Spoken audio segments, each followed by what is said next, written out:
आज हम लोग सीखेंगे गॉस लॉ को कैसे अप्लाई करेंगे और इलेक्ट्रिक फील्ड कैलकुलेट करने के लिए गॉस लॉ यूज होता है। तो अगर हमको एक इनफाइनाइटली लॉन्ग चार्ज वायर की इलेक्ट्रिक फील्ड किसी पॉइंट पर कैलकुलेट करनी है तो सबसे पहला स्टेप होगा एक क्लोज्ड सरफेस इमेजिन करना जो उस पॉइंट से पास होती हो। तो इस केस में हमारे लिए सूटेबल गॉसियन सरफेस होगी क्लोज सरफेस, जिसे हम बोल रहे हैं एक सिलिंड्रिकल क्लोज सरफेस। ऊपर और नीचे दोनों साइड से ये क्लोज्ड है और ये कर्व्ड सरफेस है इसका। अब इसको 3 डायमेंशन में थोड़ा सा देखना बेहतर होगा कि कैसी फील्ड लाइंस दिखेंगी, कैसी गॉसियन सरफेस दिखेगी जो वायर को चारों तरफ से कवर कर रही है।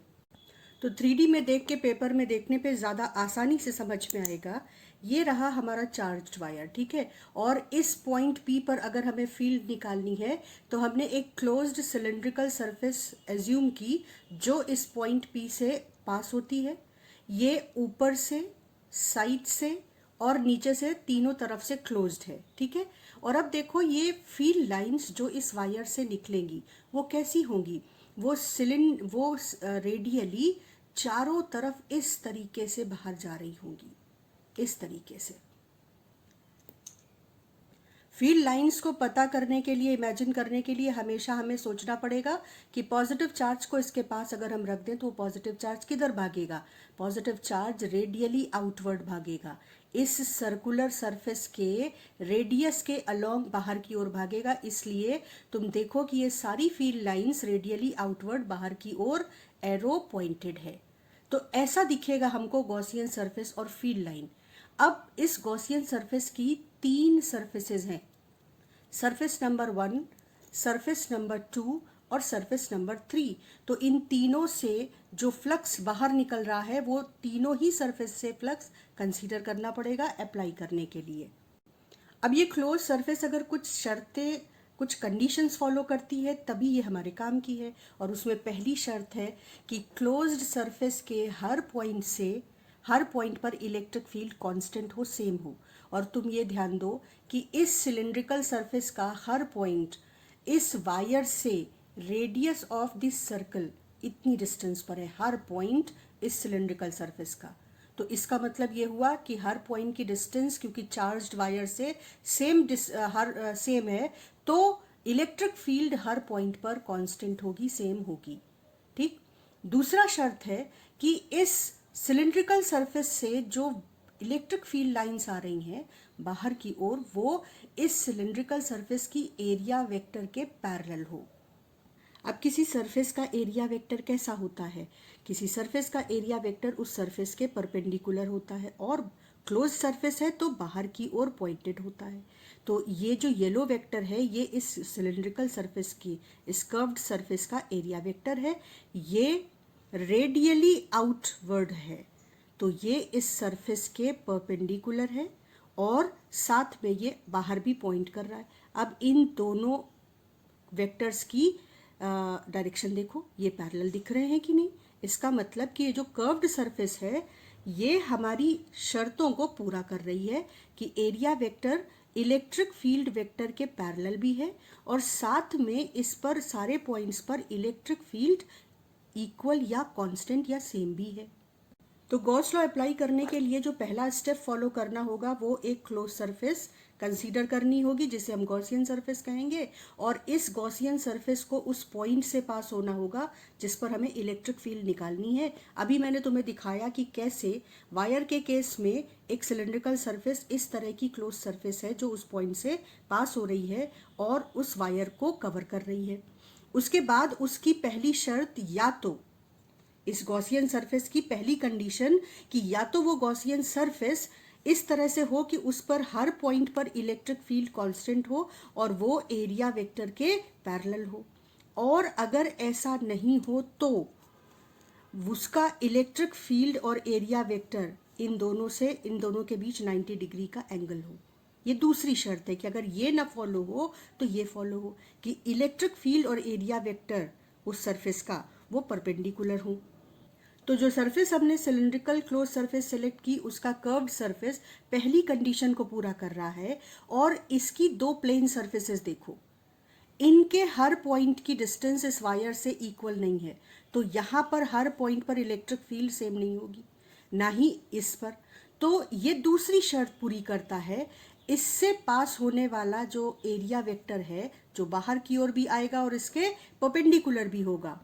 तो अब सिर्फ इस ऊपर वाली सरफेस पर, प्लेन सरफेस पे फोकस करो। इसका एरिया वेक्टर इसके परपेंडिकुलर बाहर की ओर पॉइंटेड है, देखो। और इलेक्ट्रिक फील्ड तो तुम देख ही चुके हो कि रेडियली आउटवर्ड आ रही है। तो for the plane surface the area vector and the electric field are having 90 degree angle, right. तो दूसरी शर्त ये प्लेन सरफेस पूरी कर रहा है। सिमिलरली जो नीचे वाली सरफेस है उसका एरिया वेक्टर भी उसके परपेंडिकुलर बाहर की ओर पॉइंटेड है, ठीक। और जो इलेक्ट्रिक फील्ड वेक्टर है वो रेडियली इस सरफेस से बाहर आ रही है। तो इन दोनों के बीच का एंगल भी 90 डिग्री है। तो नीचे वाली प्लेन सरफेस और ऊपर वाली प्लेन सरफेस दोनों इस शर्त को पूरा कर रही हैं कि एरिया वेक्टर और इलेक्ट्रिक फील्ड वेक्टर एक दूसरे के परपेंडिकुलर हैं। और कर्व्ड सरफेस इस शर्त को पूरा कर रही है कि एरिया वेक्टर और electric field vector parallel to each other है और इसके हर पॉइंट पे इलेक्ट्रिक फील्ड कांस्टेंट है। इस तरह से ये जो क्लोज सरफेस हमने सेलेक्ट की है, सिलिंड्रिकल क्लोज सरफेस इस वायर के लिए, वो हमारे लिए परफेक्ट गॉसियन सरफेस प्रूव होने जा रही है। तो हमें गॉसियन सरफेस की इसेंशियल कंडीशंस नोट डाउन करनी चाहिए। पहली इसेंशियल कंडीशन, और ये बहुत इंपॉर्टेंट क्वेश्चन है बोर्ड के लिए। Essential condition for Gaussian surface is that it should be closed, it should pass through the point where electric field is supposed to be calculated, and then the two conditions, Gaussian surface should be chosen such that either electric field is constant over the each point of the surface and electric field vector is parallel to area vector of the surface, or electric field vector is perpendicular to area vector। और ये सब conditions किस लिए prove होनी hold करनी चाहिए? क्योंकि तभी कैलकुलेशन आसान होगा, जो कि गॉस लॉ का पर्पस है। और जो गॉसियस लॉ है वो तो क्लोज सरफेस के लिए ही होल्ड करता है, क्योंकि आप एक क्लोज सरफेस से ही काउंट कर सकते हो कि कितनी लाइंस, कितना फ्लक्स बाहर आ रहा है। सबसे पहले इस रूल को, इस थ्योरम को, इस लॉ को अप्लाई करेंगे to find electric field of a charged wire which is of infinitely long length। ठीक, इनफाइनाइट लेंथ का चार्ज वायर लेने का मतलब है कि हम सिमेट्रिकल सिचुएशन ले रहे हैं।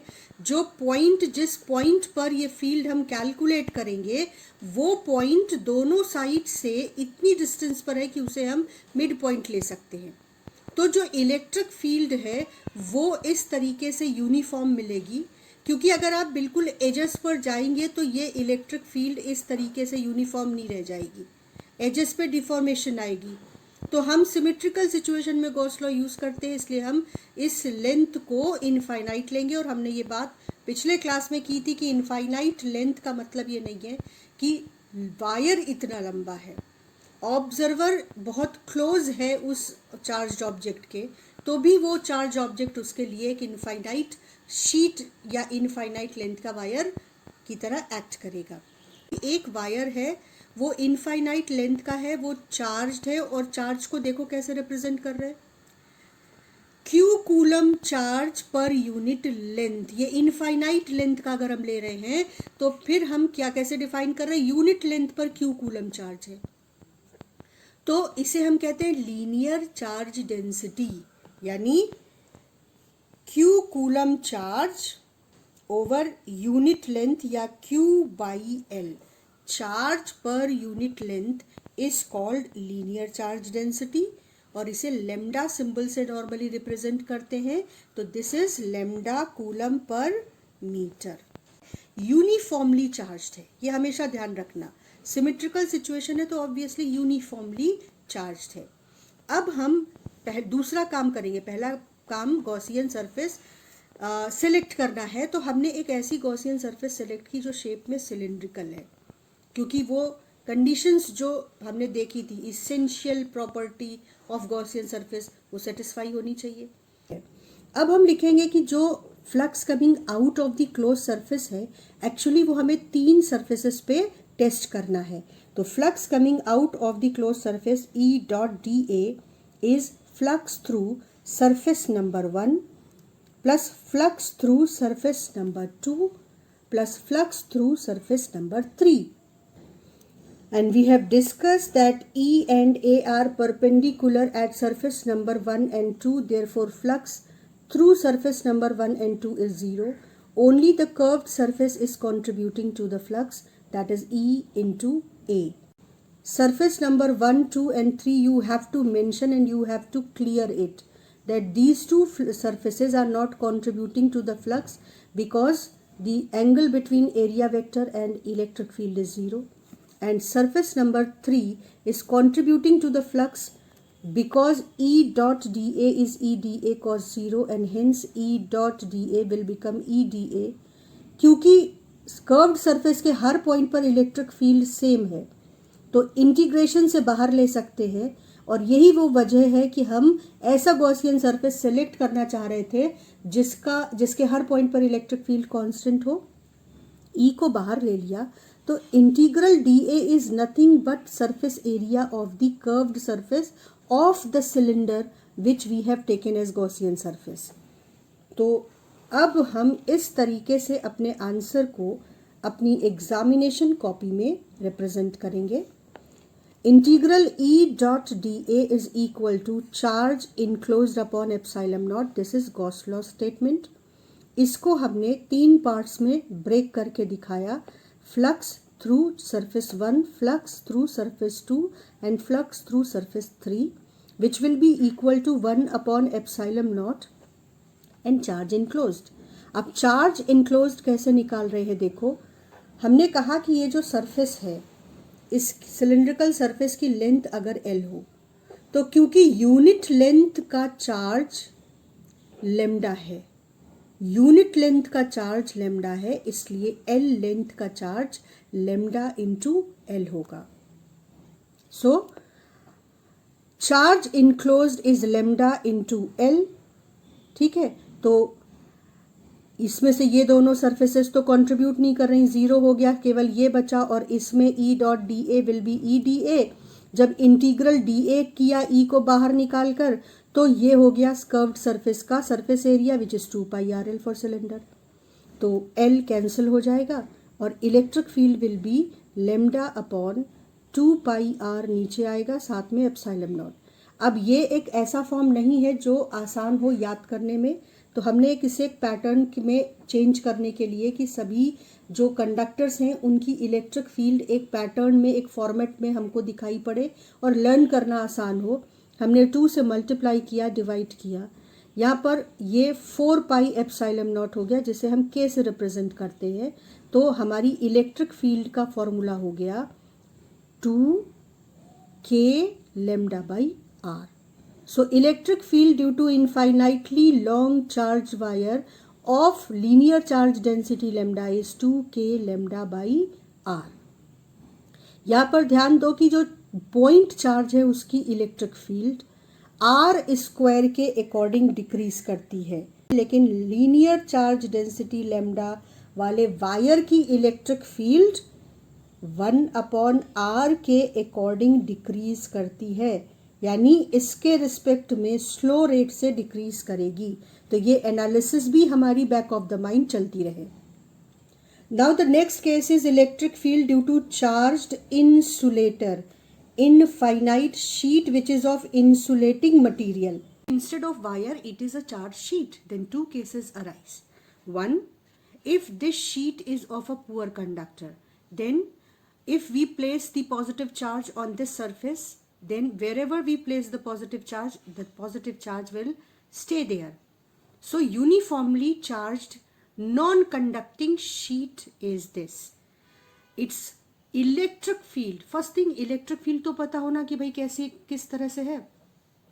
Electric field of this sheet will be perpendicular to the surface of the sheet and it will be uniform like this. अब हमें इसके लिए एक सूटेबल गॉसियन सरफेस चाहिए which should fulfil three conditions. One, it should be closed and it should pass through that point at which we need to find electric field. Second, either electric field should be parallel to area vector and uniform at every surface, every point of the surface of the Gaussian surface, or the electric field should be perpendicular to the area vector. तो चलो देखते हैं कि कौन सी surface इस case के लिए suitable है. तो इस केस के लिए भी सिलिंड्रिकल सरफेस ही सूटेबल है. हमको बस चेक करना है कि क्या ये कंडीशंस फुलफिल करती है. तो चलो एक एक करके देखते हैं. इस सिलिंड्रिकल सरफेस में भी ऑब्वियसली तीन सरफेसेस हैं. ये कर्व्ड सरफेस, ये प्लेन सरफेस और ये प्लेन सरफेस. तो तीनों से ही हमको चेक करना होगा कि इलेक्ट्रिक फील्ड वेक्टर और एरिया वेक्टर में कैसा रिलेशन है, क्या एंगल है, और इलेक्ट्रिक फील्ड वेक्टर किसी सरफेस के लिए कांस्टेंट है और पैरेलल टू वेक्टर है या नहीं. किसी दूसरी सरफेस के लिए इलेक्ट्रिक फील्ड वेक्टर अगर ये कंडीशन फुलफिल नहीं कर रही है तो इसको एरिया वेक्टर के परपेंडिकुलर होना चाहिए. तो एक एक करके तीनों कंडीशंस देखते हैं. सबसे पहले कर्व्ड सरफेस को देखो. कर्व्ड सरफेस पर इलेक्ट्रिक फील्ड और एरिया वेक्टर की क्या सिचुएशन है. एरिया वेक्टर तो इस कर्व्ड सरफेस से रेडियली आउटवर्ड आना चाहिए, radius of this plane surface, और perpendicular to the surface and coming out of the surface. ठीक, तो ये है हमारा एरिया वेक्टर. और इलेक्ट्रिक फील्ड वेक्टर इस सरफेस के परपेंडिकुलर बाहर की ओर. तो ये दोनों वेक्टर्स ध्यान से देखो. कर्व्ड सरफेस के लिए electric field vector this one and area vector they are perpendicular to each other. 3D में देखने के बाद हम डायग्राम में, 2 डायमेंशनल डायग्राम में इसको बिल्कुल आराम से इमेजिन कर पाएंगे. तो इस सरफेस के लिए area vector this blue vector and electric field vector this red vector are perpendicular to each other. तो इस कंडीशन को कर्व्ड सरफेस पूरा कर रही है, क्लोज्ड है. उस पॉइंट पर, जिस पॉइंट पर इलेक्ट्रिक फील्ड निकालनी है वो इस प्लेन सरफेस पर है. ये कंडीशन पूरी हो गई और एरिया वेक्टर और field vector perpendicular to each other है. और अब इस प्लेन सरफेस के लिए देखो. प्लेन सरफेस का एरिया वेक्टर इस सरफेस के परपेंडिकुलर बाहर की ओर आना चाहिए. Blue vector area vector represent कर रहा है और red vector electric field vector represent कर रहा है इस सरफेस के perpendicular and away from the surface. तो अब ये दोनों एक दूसरे के पैरेलल हैं. और साथ में एक चीज और देखो, इस प्लेन सरफेस की डिस्टेंस, प्लेन सरफेस पे हर पॉइंट की डिस्टेंस इस शीट से इक्वल है, हर पॉइंट की डिस्टेंस. तो ये इस कंडीशन को पूरा कर रही है कि every point of the surface is at equal distance from the sheet, so electric field at every point of the surface is same and area vector and electric field vectors are parallel to each other. तो इस तरह से ये जो cylindrical surface है, अच्छा same point उस तरफ की प्लेन सरफेस पे भी एप्लीकेबल होगा. इस सरफेस के लिए देखो एरिया वेक्टर इस तरीके से बाहर की ओर आ रहा है और इलेक्ट्रिक फील्ड वेक्टर इस सरफेस के परपेंडिकुलर बाहर की ओर आ रही होगी. ये देखो, है ना. तो ये दोनों पैरेलल टू ईच अदर है. इस सरफेस का भी हर पॉइंट इस शीट से इक्वल डिस्टेंस पर है. तो इस सरफेस के हर पॉइंट पर इलेक्ट्रिक फील्ड सेम है. तो ये कंडीशन दोनों ही प्लेन सरफेसेस कंप्लीट कर रही हैं. तो ये सिलिंड्रिकल सरफेस हमारे लिए बिल्कुल परफेक्ट गॉसियन सरफेस है. तो हमने एक सिलिंड्रिकल सरफेस इमेजिन की जिसका एक सरफेस उस पॉइंट से होकर पास हो रहा है जहां फील्ड निकालनी है. तो हम लोगों ने गॉसियन सरफेस सिलिंड्रिकल ली है, उसके 3 सरफेसेस हैं. तो flux coming out of close surface will be flux coming out from the surface number 1, flux coming out from the surface number 2 and flux coming out from the surface number 3. Surface number 1 and surface number 2 are contributing to the flux here because for the plane surface E and A are parallel to each other. Cos theta is cos 0. So this is E into A, this is E into A, while here E dot A for the curved surface is E into A into cos 90. तो surface number 1 के लिए और surface number 2 के लिए flux E into ए है, जबकि curved surface के लिए E डॉट A 0 है और कर्व्ड सरफेस फ्लक्स में कंट्रीब्यूट नहीं कर रहा है. तो अब हमारा जो स्टेप्स होंगे वो इस तरह से होंगे. पहले statement E dot dA for the flux coming out of the total curved surface is charge enclosed upon epsilon not. तीनों सरफेस के लिए अलग अलग लिखा। चार्ज इनक्लोज्ड कैसे निकालेंगे, देखो ये जो एरिया है छोटा सा, जो सर्कुलर पार्ट पे चार्ज है, वो चार्ज कितना होगा। चार्ज कैसे कैलकुलेट करते हैं वो देखो, सरफेस चार्ज डेंसिटी लेते हैं, यानी यूनिट एरिया में चार्ज Q है तो Q by A charge per unit area is known as surface charge density, और उसको हम सिग्मा से रिप्रेजेंट करते हैं। तो ये क्या है, total charge on the sheet upon area of the sheet, that is charge per unit area sigma is coulomb per metre square. तो अगर यूनिट एरिया का चार्ज सिग्मा है तो इस सरफेस एरिया का, जिसको हम अगर A मान ले, तो इस सरफेस एरिया में जो चार्ज है यूनिट एरिया का चार्ज सिग्मा, तो A एरिया का चार्ज सिग्मा इंटू A। तो हमारे स्टेप्स हो जाएंगे,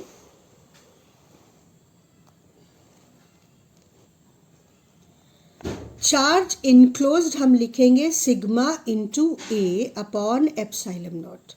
चार्ज इनक्लोज्ड यूनिट एरिया का charge into area of that part which is enclosed inside the Gaussian surface. तो अब देखो 1 और 2 ने कंट्रीब्यूट किया, E कांस्टेंट है, तो 1 और 2 का जो इंटीग्रेशन है फ्लक्स के लिए, उससे E बाहर आ जाएगा। तो आपके पास बचेगा integral dA for surface number 1, integral dA for surface number 2। इसका मतलब उन दोनों सरफेस का टोटल एरिया। तो ये जो प्लेन सरफेसेस है, इनका एरिया हमने A माना हुआ है, ठीक।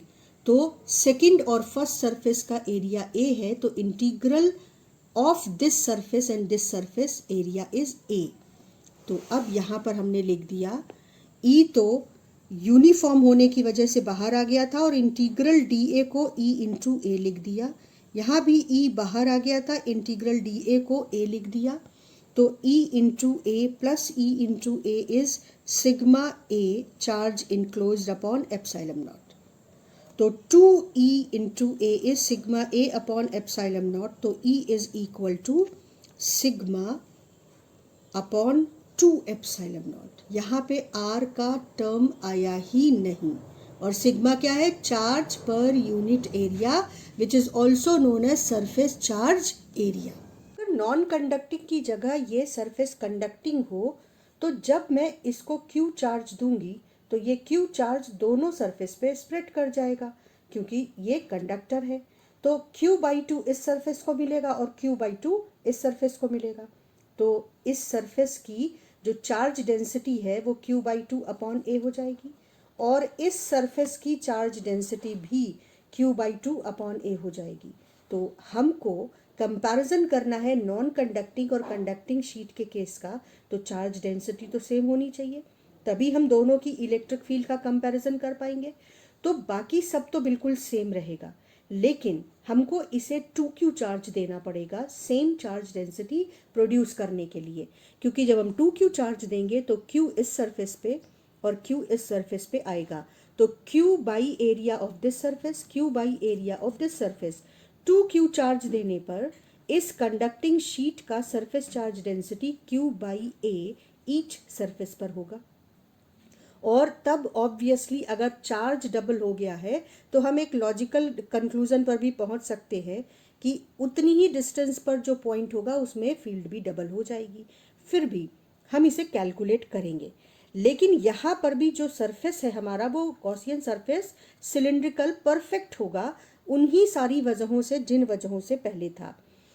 जो कर्व्ड सरफेस है वहाँ पर इलेक्ट्रिक फील्ड और एरिया वेक्टर परपेंडिकुलर है, और जो प्लेन सरफेस है वहाँ पर एरिया वेक्टर और इलेक्ट्रिक फील्ड वेक्टर पैरेलल है, और साथ में हर पॉइंट पर इलेक्ट्रिक फील्ड कांस्टेंट है।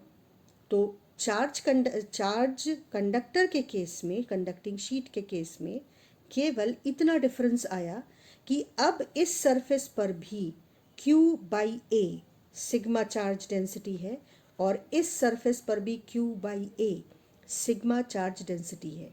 तो जब इस गॉसियन सरफेस पे इनक्लोज्ड चार्ज हम कैलकुलेट करेंगे तो हमको इस सरफेस का भी सिग्मा इंटू ए कंसीडर करना पड़ेगा, जहाँ एरिया ये सर्कल का एरिया है, और इस सरफेस का भी सिग्मा इंटू ए चार्ज इनक्लोज्ड कंसीडर करना पड़ेगा, जहाँ एरिया इस सरफेस का सरफेस एरिया है, प्लेन सरफेस का। तो सारा डिस्कशन इस केस में वही रहेगा जो पिछले केस में था। हमने फिर से एक सिलिंड्रिकल क्लोज सरफेस ही ली है, उसी तरह से कर्व्ड सरफेस फ्लक्स में कंट्रीब्यूट नहीं करेगा, प्लेन सरफेस फ्लक्स में कंट्रीब्यूट करेगा। अब ये जो पार्ट है छोटा सा जिसपे हमें चार्ज इनक्लोज पिछले केस में Q इंटू ए सिग्मा इंटू ए मिला था, अब इसमें सिग्मा इंटू ए चार्ज इधर भी है और सिग्मा इंटू ए चार्ज इसके पीछे वाली सरफेस पर भी है। तो टोटल जब हमने इसका गॉस लॉ का स्टेटमेंट लिखकर 3 सरफेसेस के लिए उसको लिखा, तो ये फर्स्ट सरफेस E इंटू ए कंट्रीब्यूट कर रही, सेकेंड सरफेस E इंटू ए, थर्ड सरफेस कोई कंट्रीब्यूशन नहीं कर रही है ये कर्व्ड सरफेस, क्योंकि कर्व्ड सरफेस पर E dot D A zero है, मतलब 90 डिग्री है तो E dot D A zero है। लेकिन चार्ज इनक्लोज्ड अब sigma into A plus sigma into ए हो गया, ये डिफरेंस आ गया कंडक्टिंग शीट में। तो sigma into A plus sigma into A is 2 sigma into A, ये 2 कैंसिल हो गया। और इंटरेस्टिंगली जो इलेक्ट्रिक फील्ड आई वो इस बार आई सिग्मा अपॉन एप्सिलॉन नॉट, क्योंकि सेम चार्ज डेंसिटी प्रोड्यूस करने के लिए सरफेस पर कंडक्टिंग शीट को हमें जस्ट डबल चार्ज देना पड़ा, क्योंकि कंडक्टिंग शीट में चार्ज दोनों सरफेसेस पे डिस्ट्रीब्यूट हो रहा था यूनिफॉर्मली। तो हमने कंक्लूजन क्या निकाला? पहला कंक्लूजन कि field due to charged non conducting sheet of surface charge density sigma is 1/2 field due to charged conducting sheet of charge density same sigma। तो कंडक्टिंग शीट की फील्ड की half field non conducting sheet उसी point पर produce करेगी। और दूसरा point that in this case field near charge conducting or charge non-conducting sheet is uniform. It does not depend upon the distance. It is perpendicular to the surface. It is uniform and does not depend on the distance. तो ये non-conducting sheet और conducting sheet की charge density की वजह से इनके पास के किसी पॉइंट पर इलेक्ट्रिक फील्ड में डिफरेंस है, और जो चार्ज्ड वायर है वो आर पर डिपेंड करता है, 1/r के अकॉर्डिंग वेरी करती है चार्ज्ड वायर की इलेक्ट्रिक फील्ड। पॉइंट चार्ज की इलेक्ट्रिक फील्ड 1/r² के अकॉर्डिंग वेरी करती है, जबकि शीट की इलेक्ट्रिक फील्ड आर पर डिपेंड नहीं करती है। तो नेक्स्ट क्लास में हम लोग गॉस लॉ के कुछ और एप्लीकेशन सीखेंगे।